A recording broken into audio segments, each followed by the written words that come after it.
آئیے حافظ محمد ثقیف الرحمان سے میں گزارش کرتا ہوں کہ وہ اپنے خطاب سے ہم تمام کے دلوں کو منور و مجلی فرمائیں۔ نحمده ونصلي على رسوله الكريم، أما بعد، فأعوذ بالله من الشيطان الرجيم، بسم الله الرحمن الرحيم۔ قال الله تبارك وتعالى في القرآن المجيد: اقرأ باسم ربك الذي خلق، پڑھ اپنے رب کے نام سے جس نے تجھے پیدا کیا۔ وقال النبي صلى الله عليه وسلم: طلب العلم فريضة على كل مسلم، علم دین کا حاصل کرنا ہر مسلمان مرد اور عورت پر فرض ہے۔ محترم و مکرم خواتین و حضرات و معزز مہمان خصوصی اور میرے عزیز ساتھیوں، السلام علیکم ورحمۃ اللہ وبرکاتہ۔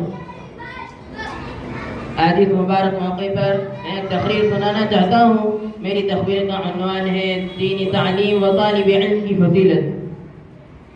نبی کریم صلی اللہ علیہ وسلم کا ارشاد ہے کہ جو شخص علم دین حاصل کرنے کے لیے نکلتا ہے تو اللہ تعالیٰ اس کو دین کے راستے، اللہ تعالیٰ اس کو جنت کے راستے پر چلاتا ہے۔